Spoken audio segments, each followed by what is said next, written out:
Halo teman-teman, pejuang ASN P3K 2024.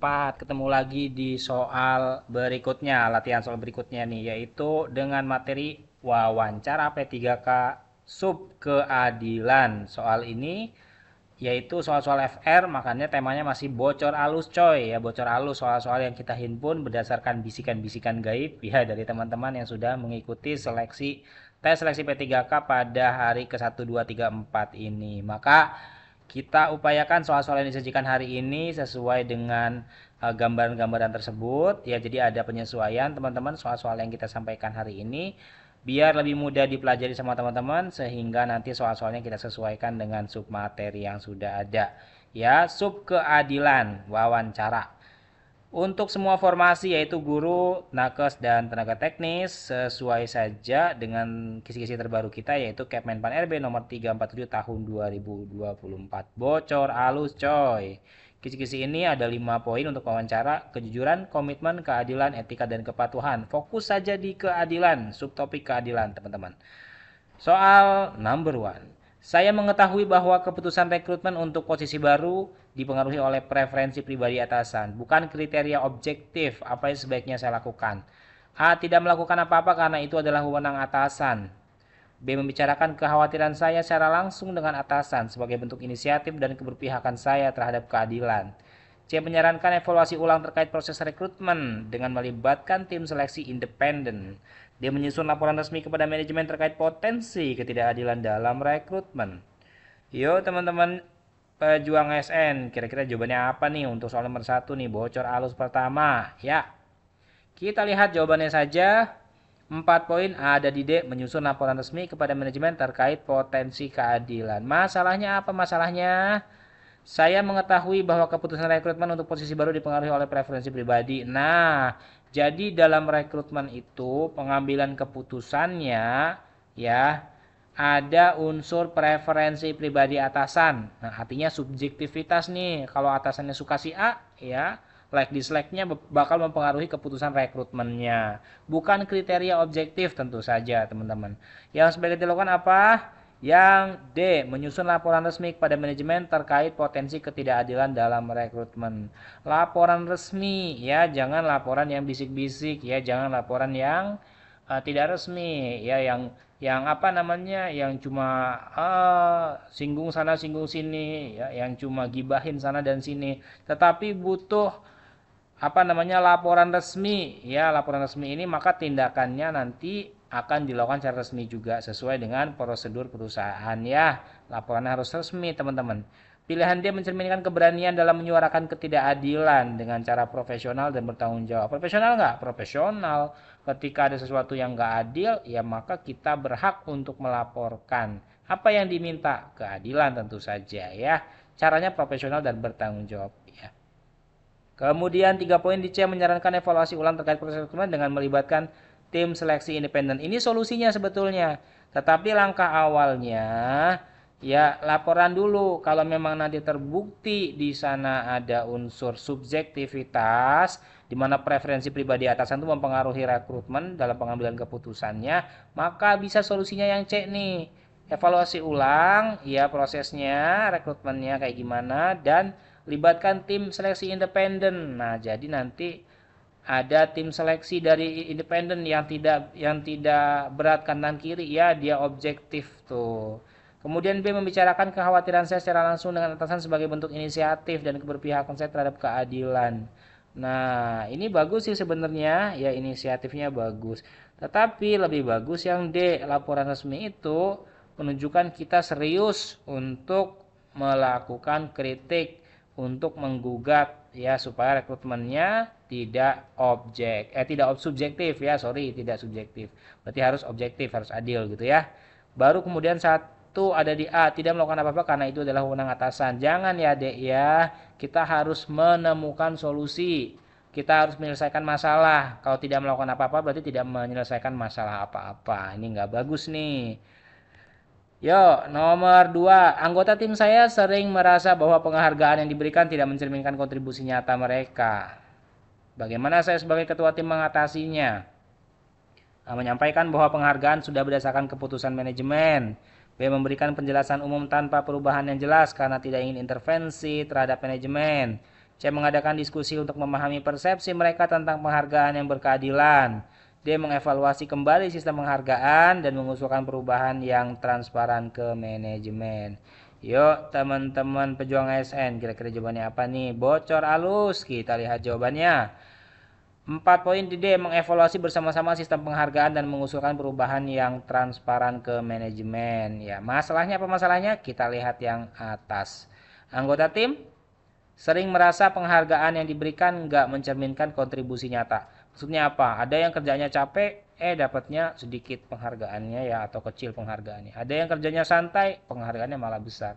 Ya, ini tidak ideal ya, nggak adil tuh di situ. Sebagai ketua tim apa? Bagaimana cara mengatasinya ya? Evaluasi bareng-bareng.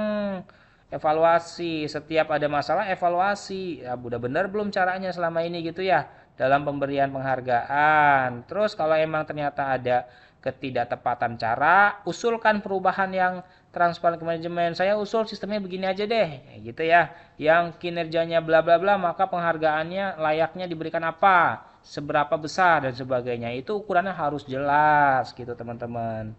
Ya, pilihan D pembahasannya kita lihat di bawah. Mencerminkan komitmen terhadap keadilan yang melibatkan tim dalam menciptakan sistem yang lebih transparan dan objektif. Mana melibatkan timnya? Tuh lihat kalimatnya, bersama-sama, mengevaluasi bersama-sama, bareng-bareng, artinya semua dilibatkan. Itu paling bagus tuh biasanya ya. C. Mengadakan diskusi dengan tim untuk memahami persepsi mereka tentang penghargaan yang berkeadilan. Diskusi dengan tim ini bagus juga. Tetapi nah ini usulannya nggak ada di sini ya. Kalau yang D itu ada usulan. Ya mengusulkan perubahan yang transparan teman-teman, lebih bagus, pasti poinnya lebih gede. B. Memberikan penjelasan umum tanpa perubahan yang jelas. Ngapain kasih penjelasan tapi nggak ngerubah apa-apa, sowat gitu loh. A. Menyampaikan bahwa penghargaan sudah berdasarkan keputusan manajemen, sudah tahu ada masalah tapi nggak melakukan apa-apa. Jangan ya dek ya, yang nomor A ini salah, yang jawaban A ini salah. Ya, soal nomor 3, saya sebagai ketua tim diminta menjadi mediator dalam konflik antara dua anggota tim yang merasa tidak diperlakukan setara. Apa langkah pertama saya? Menyampaikan keputusan langsung berdasarkan pengamatan saya. B. Mendengarkan salah satu pihak terlebih dahulu sebelum mengambil tindakan yang proporsional. C. Meminta masukan dari pihak ketiga untuk memahami situasi secara lebih tepat agar tidak salah mengambil tindakan. D. Mendengarkan kedua belah pihak secara terbuka sebelum memberikan solusi yang adil. Yo, bocor halus. Jawaban terbaiknya yang D. Mendengarkan kedua belah pihak secara terbuka sebelum memberikan solusi yang adil. Ini masalahnya apa masalahnya? Lihat soalnya guys. Sebagai ketua tim diminta menjadi mediator. Mediator itu penengah atau pihak ketiga yang gak berat kanan berat kiri. Dia harus menjadi seorang mediator ya, mediasi, memberikan penilaian secara tepat ya. Mediator itu orang yang memediasi ya, bukan penilaian. Dia menjadi penengah yang tepat ya, yang memediasi gitu ya.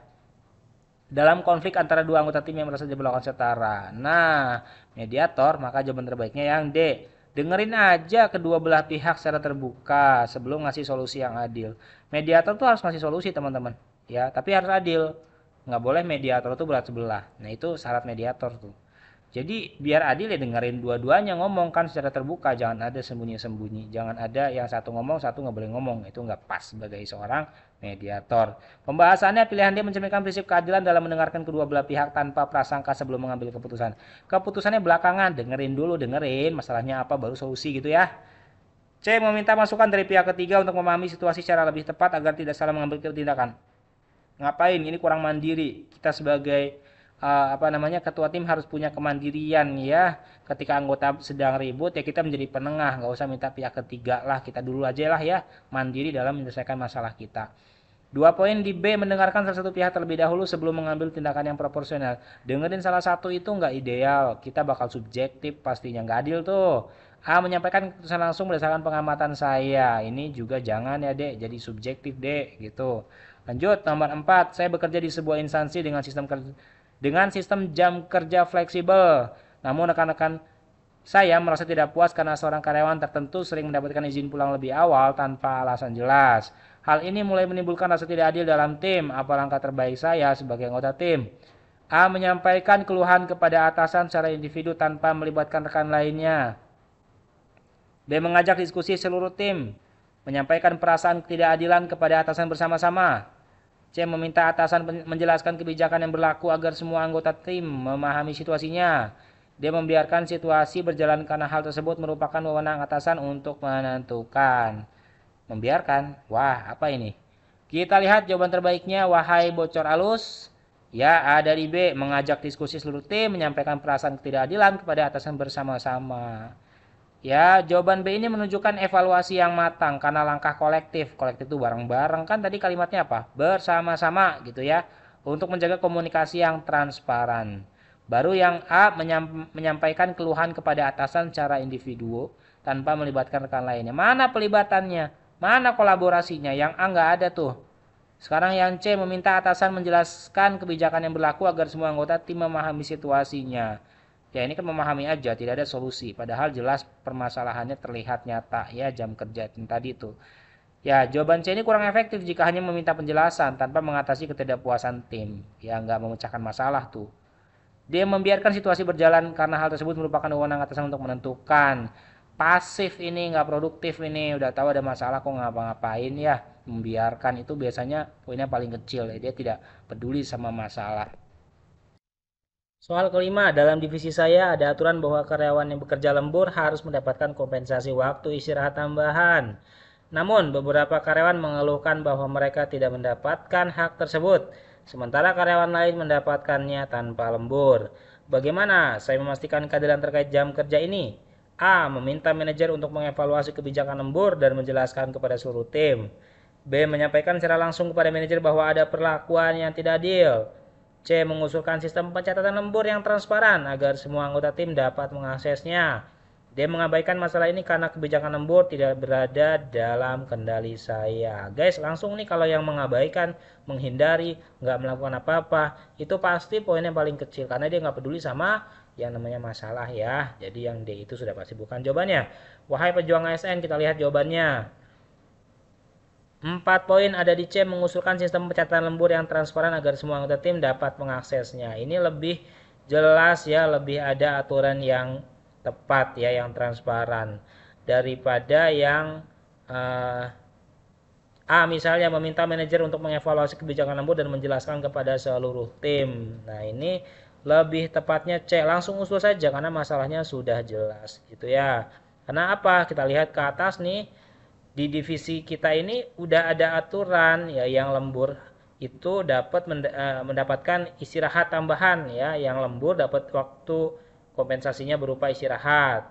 Tapi beberapa karyawan tuh nggak mendapatkan hak tersebut. Sementara di lain pihak ada yang nggak lembur tapi dapat istirahat. Nah kan nggak adil nih. Aturan sudah ada sebenarnya. Jadi nggak perlu untuk membuat aturan baru gitu ya. Tetapi bisa diusulkan sistemnya saja, yaitu sistem pencatatan lemburnya yang transparan. Kalau dia habis lembur, maka dia bisa dapat jatah istirahat gitu ya. Kalau dia nggak lembur, dia nggak dapat jatah istirahat, nggak dapat kompensasi itu. Jadi lebih transparan gitu ya. Enak nanti kita dalam melaksanakan aturan tersebut.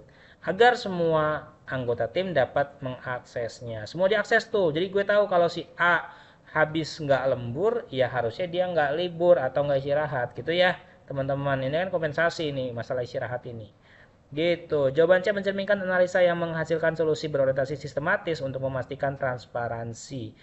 A efektif tetapi hanya berupa evaluasi tanpa solusi langsung. A 3 poin sih, meminta manajer untuk mengevaluasi kebijakan lembur dan menjelaskan kepada seluruh tim.